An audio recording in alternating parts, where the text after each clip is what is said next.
Ese teléfono nunca debía sonar. Era rojo, sin etiqueta, sin sonido llamativo, solo una luz pulsante que rompía el silencio como una sirena muda en el corazón de la Torre Reforma. E incluso entre paredes de vidrio antirruido, mármol italiano y arte contemporáneo, esa luz encendida significaba peligro. Carmen Jiménez, con las rodillas aún mojadas por limpiar el piso, se detuvo. Estaba sola allí, en el piso 54 del edificio más lujoso de la Ciudad de México, donde los secretos pesan más que el concreto. Miró a su alrededor. Ningún signo de vida. El teléfono insistía.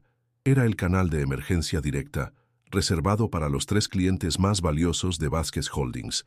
Nadie tenía autorización para tocarlo, pero alguien tenía que contestar, y en ese momento solo estaba ella. ¿Alguna vez te has preguntado qué harías si tu decisión en un segundo pudiera salvar una vida o destruir un imperio? Carmen dudó. Sabía perfectamente lo que estaba en juego. Su trabajo, su libertad, quizá hasta su seguridad. Pero el sonido ahogado de una respiración en el altavoz rompió su duda. Contestó. La voz del otro lado era débil, casi imperceptible, como si hablara entre las rejas de la muerte. Mi nombre es David Williams. Me tienen como rehén. Tengo 30 minutos. 30 minutos. Carmen tragó saliva. Allá, en otra sala, Alejandro Vázquez, CEO de la empresa, sellaba una negociación de $15,000 millones con inversionistas japoneses. Imposible interrumpirlo. Pero ella lo sabía. Si colgaba, ese hombre moriría.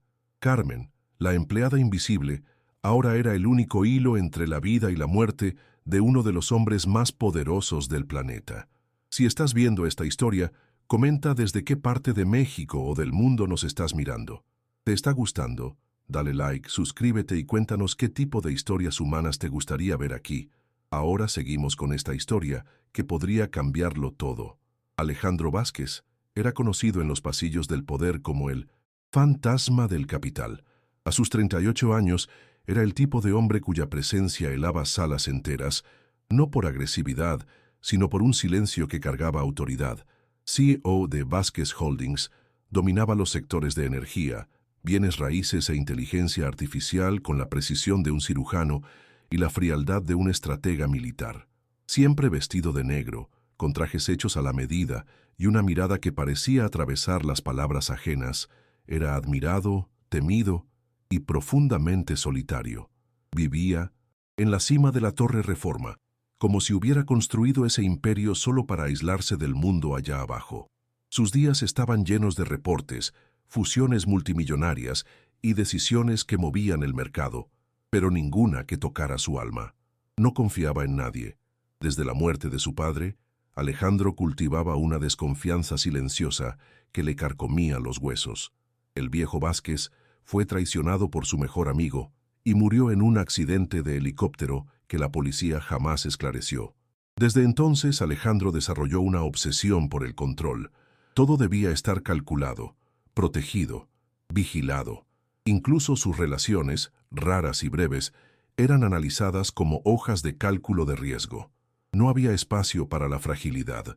Cualquier señal de emoción era guardada bajo llave, escondida detrás de sus ojos oscuros y fríos.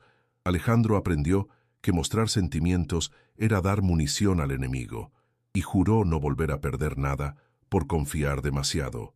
A pesar del poder absoluto, había un vacío creciente que ni el dinero podía callar. Cada noche, cuando las luces de la ciudad se encendían y la cima de la torre se sumía en el silencio, Alejandro se veía rodeado de logros que no abrazaban. Amigos, no tenía.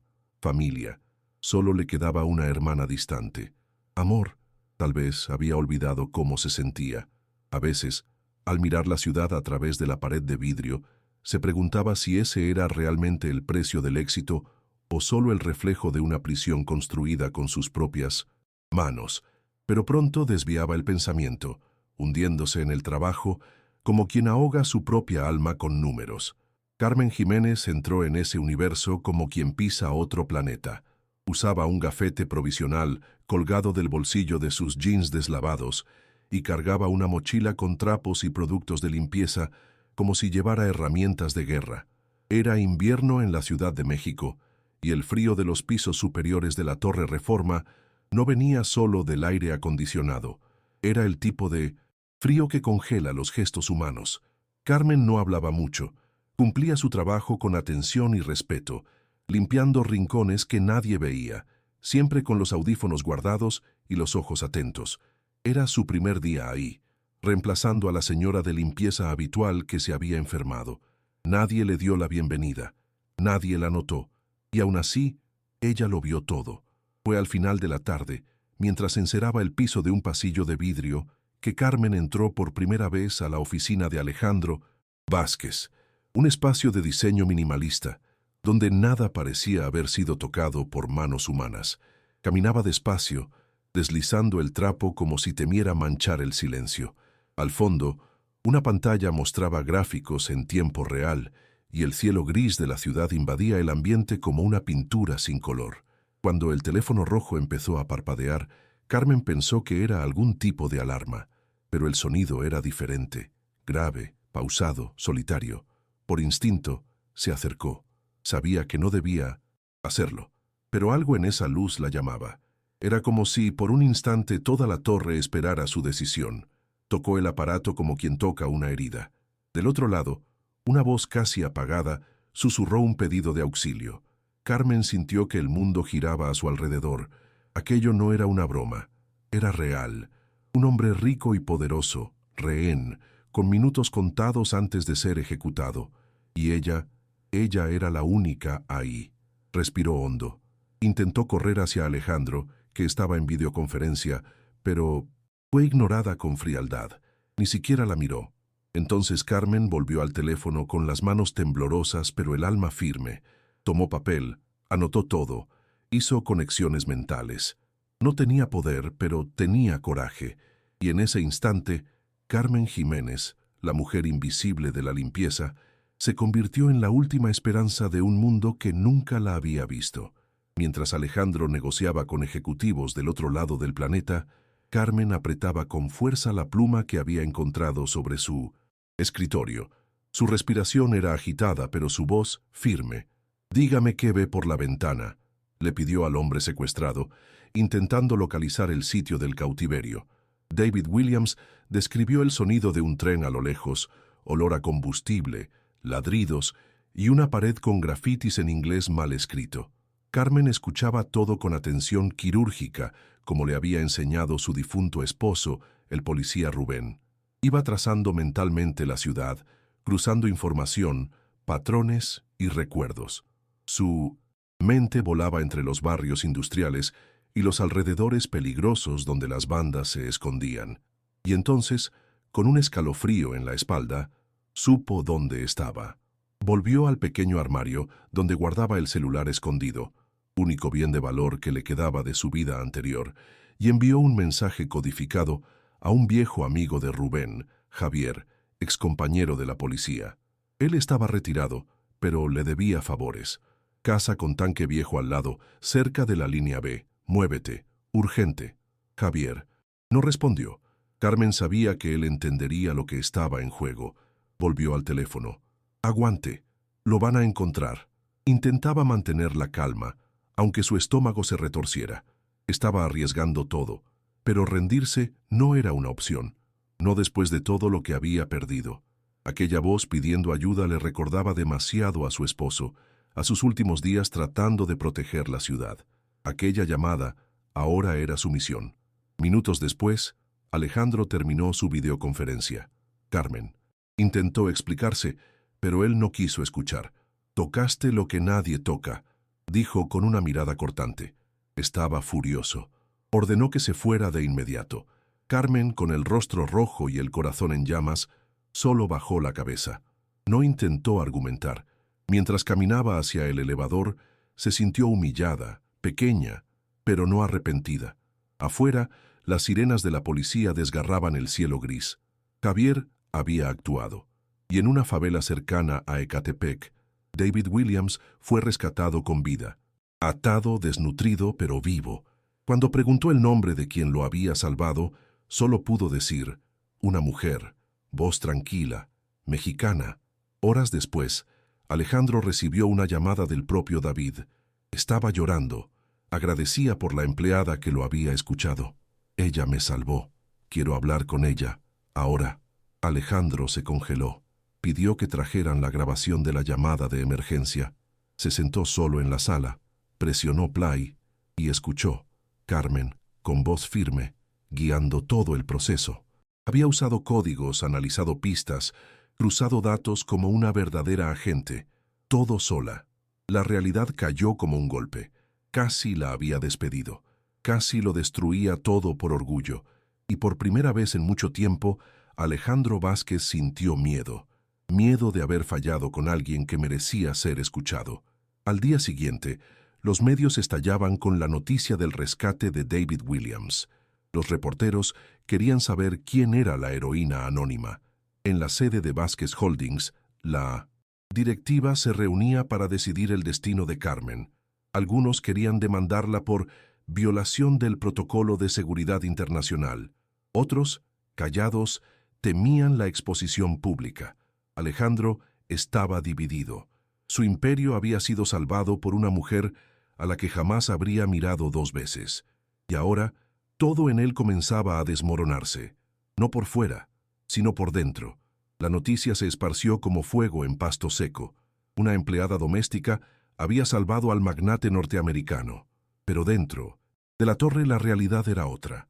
Carmen fue llamada a rendir declaración formal ante la directiva. Se sentó en una sala helada, rodeada de abogados, consejeros y rostros que la observaban como si fuera una intrusa peligrosa. Ningún agradecimiento, ninguna mirada humana, solo preguntas cortantes, burocráticas. ¿Por qué contestó ese teléfono? ¿Tenía autorización para actuar? ¿Sabía de la confidencialidad de ese canal? Carmen respondió con serenidad, pero cada palabra parecía un paso en un puente que se desmoronaba bajo sus pies. Sabía que estaba sola ahí, como siempre había estado. Alejandro observaba la escena detrás de un vidrio espejado.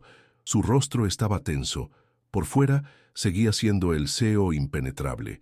Por dentro sentía un nudo apretándole el pecho. La estaban crucificando por haber hecho lo que nadie ahí tuvo el valor de hacer. Él lo sabía, pero también sabía que si la defendía ahora, pondría en riesgo su propia autoridad. El dilema lo carcomía. Por primera vez, se veía obligado a elegir entre proteger el protocolo o honrar la humanidad. Y esa elección lo paralizaba, no porque no supiera lo que era correcto, sino porque lo correcto lo asustaba, porque lo correcto lo confrontaba con todo lo que siempre evitó sentir. Mientras tanto, Carmen volvía a casa con los ojos ardiendo. Sus hijos la esperaban con sopa recalentada y sonrisas cansadas. Ella no contó todo. Solo dijo que tal vez no volvería más a la torre. Su hijo menor, Miguelito, la abrazó con fuerza. «Salvaste una vida, mamá. Eso vale más que cualquier trabajo». Aquella noche lloró en silencio, no por la injusticia, sino por el cansancio de tener que ser siempre fuerte, de ser invisible incluso cuando hacía lo imposible. En Iztapalapa, la luz de las casas titilaba con velas improvisadas, y en cada una de ellas había una historia como la suya. Carmen lo sabía, y por eso seguía adelante. Del otro lado de la ciudad, Alejandro tuvo una crisis de insomnio. Revivía en flashes la muerte de su padre, los periódicos, la frialdad de la justicia. Y ahora esa mujer, tan sencilla, tan serena, rompía su lógica con algo que él desde hace mucho no conocía: coraje emocional. No sabía cómo lidiar con eso. Era más fácil juzgar, descartar, cerrar el caso. Pero Carmen no cabía en ninguna hoja de cálculo. Ella lo confrontaba sin palabras, y era ese silencio lo que lo hacía temblar. A la mañana siguiente, canceló todas sus reuniones. Necesitaba entender lo que eso significaba, no para la empresa, para él. Alejandro la llamó de nuevo. Por primera vez pidió verla a solas. Carmen entró a la sala con los mismos jeans desgastados y la misma camisa blanca arrugada. No fingía ser otra. Él la observó por largos segundos, en silencio. Quería decir algo, pero las palabras no salían. Entonces solo le ofreció un vaso de agua. Un gesto simple, pero cargado de significado. Era su primer intento de acercamiento real en años. Carmen aceptó. Se sentaron frente a frente, dos mundos distintos, unidos por un momento que desafiaba todas las estructuras. Y ahí, en el silencio entre ellos, comenzó algo que ni siquiera Alejandro sabía cómo nombrar todavía. En los días siguientes, algo empezó a cambiar, no en los fríos pasillos de la Torre Reforma, sino en el propio Alejandro. Empezó a llegar más temprano, a caminar más despacio por los pisos, a observar a los empleados con ojos menos apresurados. Carmen seguía trabajando en silencio, sin saber si aquel encuentro había cambiado algo, pero sí lo había hecho, profundamente. Alejandro pidió los informes completos de su vida, no por desconfianza, sino por curiosidad. Leyó sobre Rubén, el esposo asesinado, sobre sus hijos, sobre los años en que ella lavó baños, cuidó ancianos y sirvió café en oficinas donde nadie sabía su nombre. Se sintió avergonzado, porque en toda la trayectoria de esa mujer había más dignidad que en muchos de los ejecutivos que lo rodeaban. En una reunión extraordinaria del Consejo Directivo, Alejandro tomó una decisión inesperada. Pidió la palabra y presentó a Carmen como un ejemplo de integridad, valentía y discernimiento en tiempos de crisis. Algunos bufaron, otros guardaron silencio, pero nadie se atrevió a contradecirlo. Propuso la creación de una nueva rama social en la empresa, enfocada en el impacto humano, y nombró a Carmen como asesora especial, directamente vinculada a él. Ella tiene algo que falta aquí adentro, y eso es lo que quiero traer a esta empresa. Fue la primera vez que alguien en ese salón aplaudió a alguien como ella. Carmen, sentada al fondo, sintió que el rostro se le encendía. Por primera vez, era escuchada, vista, respetada. La transición fue lenta, pero intensa. Carmen no tenía título universitario, pero sí visión. Visitaba proyectos sociales, conversaba con madres solteras, escuchando a Dolores con el mismo silencio que la salvó durante años. Llevaba informes sinceros a Alejandro, quien ahora la escuchaba con una atención casi reverente. Juntos, comenzaron a diseñar el Proyecto Vidas Invisibles, una fundación que ofrecería capacitación y empleo a mujeres en situación de vulnerabilidad. No era caridad, era justicia.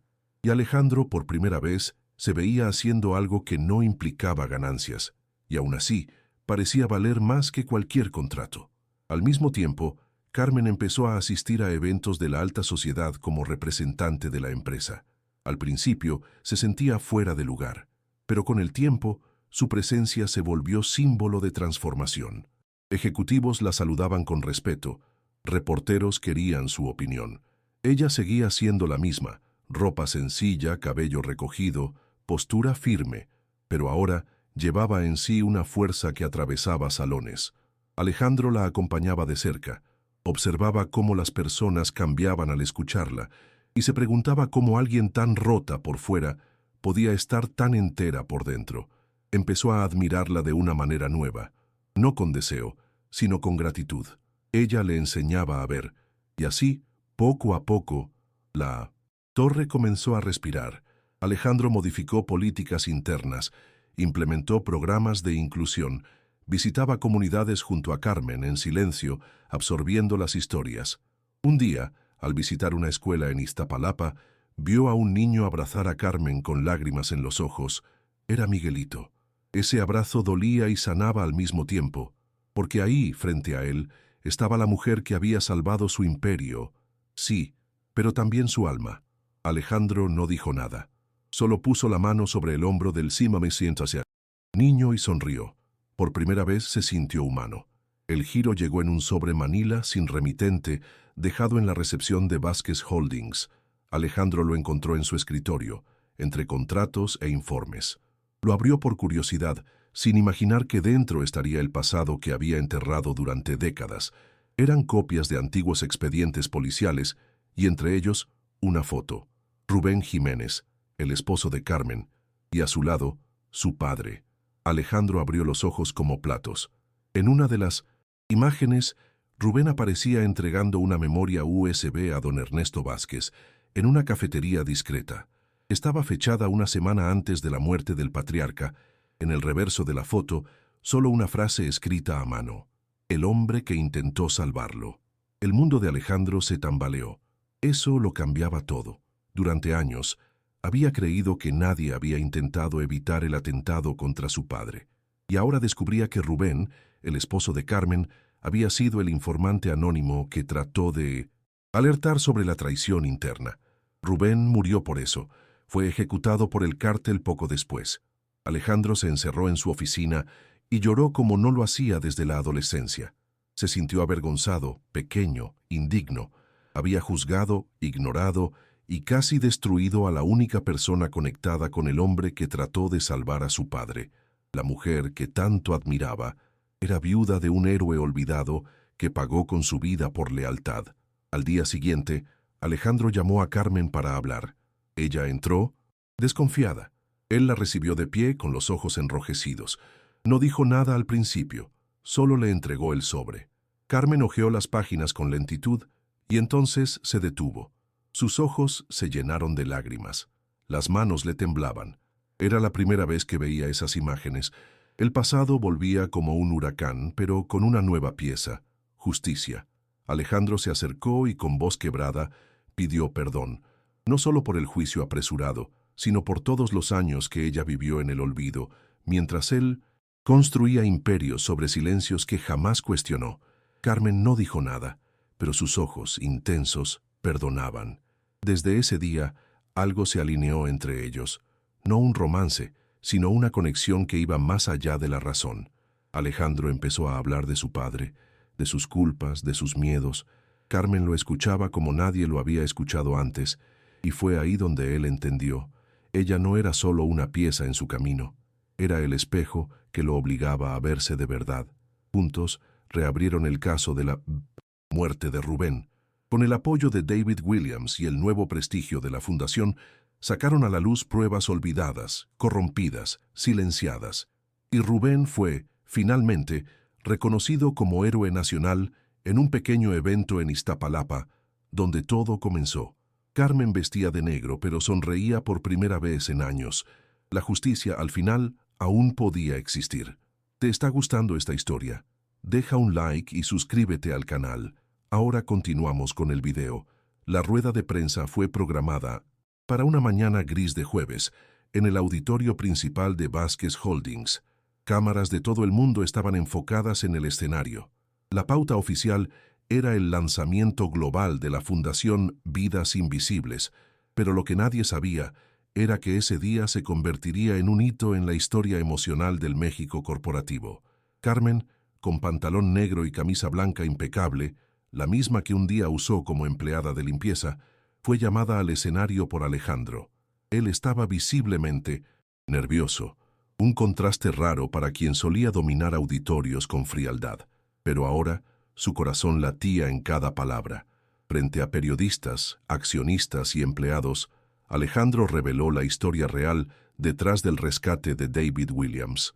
Contó sobre el teléfono rojo, sobre la decisión solitaria de Carmen, sobre la frialdad con la que él, Alejandro, casi la despidió por haber actuado con humanidad. Y entonces, en una pausa larga, sacó del bolsillo la foto de Rubén junto a su padre. Ella no solo salvó a mi cliente más importante, protegió el legado de mi padre sin siquiera saberlo, y yo casi la silencié.